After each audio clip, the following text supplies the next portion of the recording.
Well, thank you for joining us for 41 NBC News at 11. I'm Tucker Sargent. And I'm Shelby Coates. It is Election Day here in Georgia, the biggest race of the day, the Republican primary for governor. NBC News is projecting Governor Brian Kemp will defeat challenger David Perdue. Now, our Ariel Schiller is live at the College Football Hall of Fame in Atlanta tonight. And that's where Governor Kemp and his supporters have been watching the numbers roll in tonight. Let's check in with Ariel now. Governor Brian Kemp has officially cinched the Republican nomination for governor. He'll go for round 2 against Democrat Stacey Abrams in November. And he actually came out here tonight at the College Football Hall of Fame to speak to supporters and thank them for all of their support over this process thus far. Governor Kemp talked about his initial run for governor and how he spoke one-on-one with supporters and voters about what they wanted to see in the state and how he wasn't really motivated by political operatives or parties or things like that, how he really wanted to just listen to what voters wanted to see in the state. And he says his track record backs up what he's done so far over the last 4 years with raising teacher pay, as well as being pro-life and signing bills into law like constitutional carry, as well as agricultural education and other things along those lines. He even went as far as to thank his opponents, including Senator David Perdue, who he said he had a nice conversation with, and says he has his full support going into the November election, where he says he's looking forward to facing Stacey Abrams once again. And I promised voters I would get government out of the way and ensure that Georgia's best and brightest days were still ahead, that I would put them first, ahead of the status quo and the politically correct, and that when I got into office, I would do exactly as I promised on the campaign trail.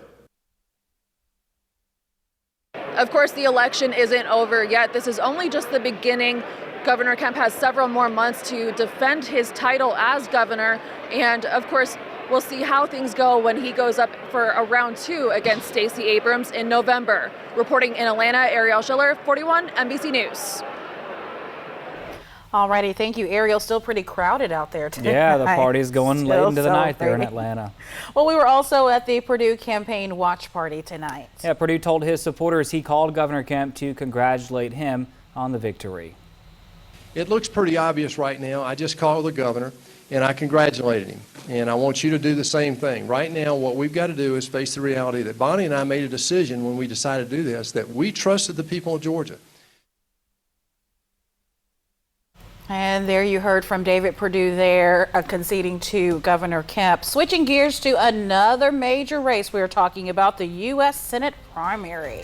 Former UGA football star Herschel Walker will face off against incumbent Senator Raphael Warnock this fall. Walker beating out 5 others in the Republican primary. NBC News calling this race rather quickly tonight. Walker spoke after the race was called.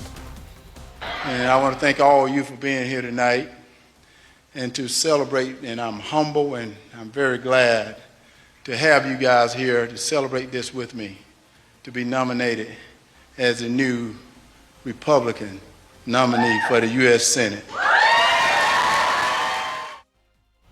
And there's Mr. Walker there. And for the U.S. Senate Democratic seat, Raphael Warnock won his race tonight against his challenger there, Ms. Johnson Shealy, with 96% of the vote to her 4%. To Georgia Secretary of State now on the Republican side, Brad Raffensperger leads with 51% of the vote at this time. On the Democratic side, it looks like it'll head to a runoff election. B. Wynn leading the race with 42% of the vote. Moving on to the Georgia Supreme Court now, former Macon Judge Verna Colvin leading the race here with 68% of the vote at the moment over Veronica Bryson with 32%.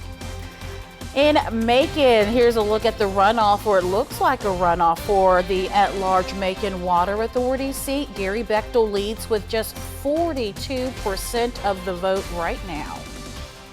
Yeah, very tight race there. Macon Water Authority District 1, Anissa Jones, the incumbent, leading that race 78% over Eleanor Welch. And then moving on to Houston County Commission Post 2, it looks like Gottwals has 57% over the vote over Williams and Ivester at this time.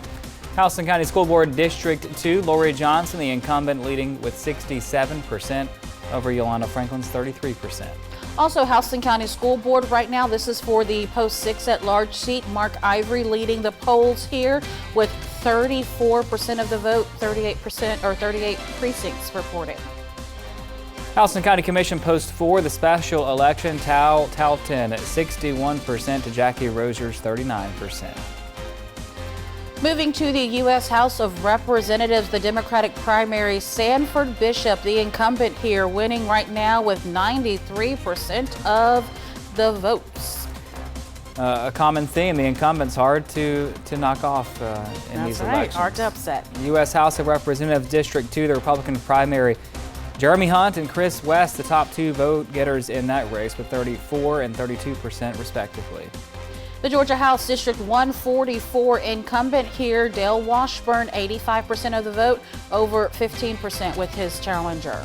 The Georgia House District 149 Republican primary, Danny Mathis, 56% of the vote to Robert Pruitt's 44%.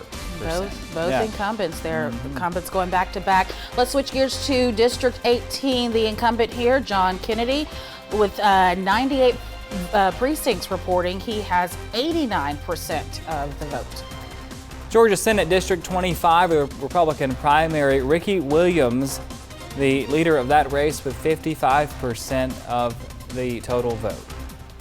Moving to Georgia Lieutenant Governor on the Democratic side of the ticket, looks like Kwanzaa Hall has 29% of the votes compared to the others in this race. Another tight race there. Georgia Lieutenant Governor, Republican primary, Burt Jones with 51% of the total vote.